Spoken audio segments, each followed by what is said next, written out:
So my name is Jackson, and my partner's name is Nicole. And the organization that we chose to study and do an analysis on is the NFL. And just to give a quick preface of what we want to talk about regarding organizational behavioral topics, we want to look at the organizational culture of the NFL and how that plays a role on the players, on the management, the ownership, and the fans, etc.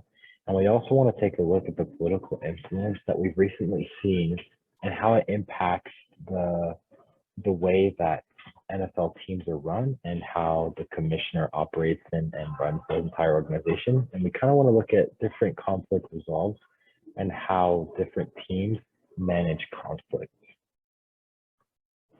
So just to also highlight some of the issues with the NFL that we saw, the culture of the league is changing all the time.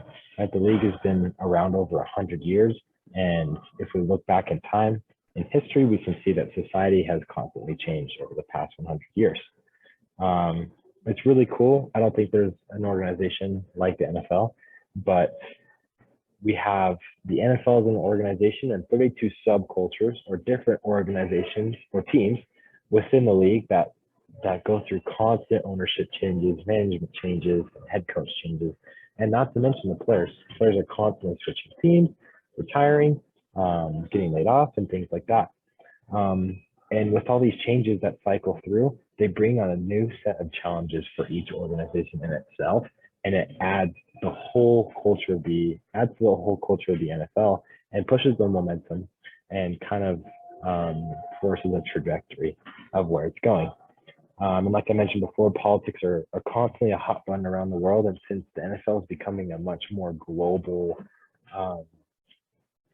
spotlight, the influence it has on the league is much more drastic. So we're going to take a look at Roger Goodell. Roger Goodell is the NFL commissioner. And there have been a lot of controversies about Roger Goodell. Just to highlight some of them, he makes $40 million annual compensation, and the area that he grew up in was predominantly white. Graduated high school from a predominantly white area as well as college, and he has repeatedly said he'd take pay cuts for the league, and it has never happened. 70% of the league and its players are Black, but almost all of the executives and management positions and ownership positions are white. And Roger Goodell is constantly fining players for minor infractions, and the consistency of the fining and penalty calls is very inconsistent. Just to highlight a few of them, some players are hitting helmet to helmet in games, and he's fining them over $100,000, and some players are doing the exact same thing and getting away with it completely free. And so there's an inconsistency in the way he manages and fines the employees. And he hasn't really done anything to better the sport of football, and we can see that over time.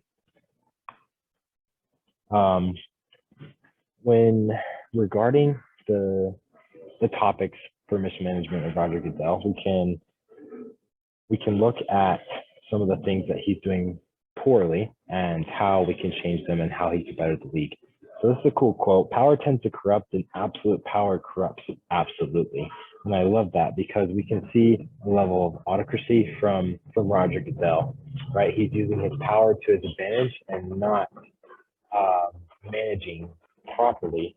There's a poor level of conformity, right? Conformity to Roger Goodell from the players just because he is in that powerful position, and they have to conform to what he wants for the league. And there's not really a voice for the players. One suggestion could be that he could create an NFL culture of people-oriented cultures, right? These kind of cultures value fairness, supportiveness, and respect for individual rights, right? We know the mantra for people-oriented cultures that people are their greatest asset, and that is something that Roger Goodell has failed to accomplish while being the commissioner of the NFL. And then we'll kind of take a look at a case study here for one specific player and a specific team as well. Let's read this quote here. Now, this is from Robert Griffin III, who plays for the previously Washington Redskins, but now it's the Washington football team. said, I'm going to tell you the truth about what happened in that playoff game in 2012 against Seattle. I'm going to detail the medical mismanagement during my time in Washington. I'm going to open your eyes to the sexual harassment that permeated the walls of that building and give you a deep dive into a power struggle between one of the most powerful coaches in all of sports and an owner that many of you want gone. And so Robert Griffin III suffered several injuries, and he highlighted one in his little quote right there. So he was injured in a game, and he was taken out, and the medical management cleared him to go back in when he said that he didn't want to. Being the starting quarterback, there was a lot of pressure on helping your team and being a leader. And so he took that role on, went back into the game. His knee buckled, and his career was arguably over. He suffered several injuries with the injury that stemmed from that game. And the medical management went through authoritarian decision making, right? They used their power to their advantage and didn't get the opinion of Robert Griffin III and went ahead and did it anyway and said you were cleared to go. And then we take a look at a second half of that quote, and he talks about the sexual harassment that permeated through the walls of that building or the organization of the Washington football team. Dan Snyder is the owner of the team and faced several allegations of sexual harassment and harassing his employees and mistreating those in lower management positions, like the head coach and the manager of the team. So Dan Snyder's integrity has been put into question, and he's still currently the owner of the Washington football team. And ever since these allegations have surfaced, the Washington football team has had a losing record consecutively for the last 4 years. So what are some improvements that we can consider to help improve this this organization? One thing that Dan Snyder could do is switching from a transactional leadership to a transformational leadership. And what that means is transactional leaders or transformational leaders are aligning employees' goals with like the leaders' goals, and they want what's best for the both of them. And transactional leaders are the exact opposite, right? They want what's best for themselves, and they want their employees to provide something in exchange. And so another thing that Dan Snyder could do is have authentic leadership, right? He can be more authentic and build that trust between him and his employees. Another one that could help is finding a manager other than Dan Snyder who pursues and is high in quality LMX relationships, right?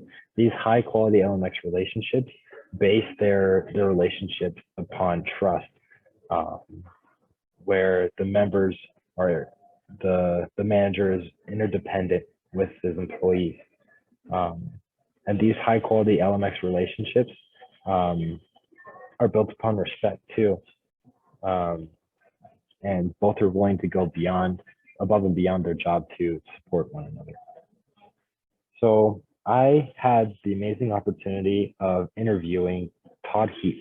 Now, Todd Heap was a two-time All-Star in the NFL, played in the league for 12 years, and is a good friend of mine. I've been very fortunate to be able to talk with him about some of the things that he experienced in the league when he was there, and just some of the questions I asked him gave me an insight of the culture of the NFL and how organizational behavior plays such an important role. Did you see subcultures kind of stem off of the team? Because so let's say, for example, there's the offense and defense, special teams, linemen, stuff like that.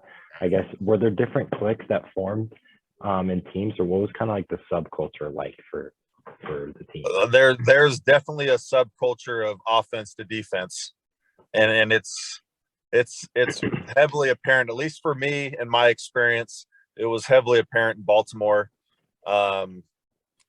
I played, 2000, they probably had one of the best defenses in the history of the NFL. And that same defense in 2001, statistically, they probably had one of the best years in the NFL as well. And so we had a strong presence. You start with, we had a lot of Hall of Fame type players on our defense. You started with Ray Lewis, And so every day in practice, as an offense, we're dealing with that subculture. We're dealing with that. Okay, we've got to try to figure out how we're going to compete and keep up with our defense. And it was hard because they were so good. Yeah. And so it was, you definitely feel like a sense of family. You spend a lot of time, as a team, you want to develop that culture as well. In the locker room, you're spending time with each other and you're spending all day with each other, and you go to war with each other on Sundays. But during the day and during the practice week, and especially during training camp, it's heavy competition with the offense to the defense. And if something goes wrong on offense, or if there's a fight, or if there's a scuffle, everybody on the offense drops their hat ready to fight for their other guy. And it's the same likewise with the defense. You're involved in many times where it was the whole offense and the whole defense coming to each other's defense, getting into it with each other. And so that's, believe it or not, it's kind of a healthy culture. You don't want to be fighting as a team, but at the same time, you want to know that the guy you're lining up next to has your back. And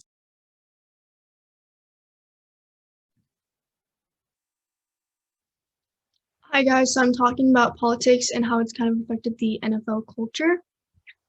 So the first incident is when Colin Kaepernick from the 49ers kneeled during the national anthem.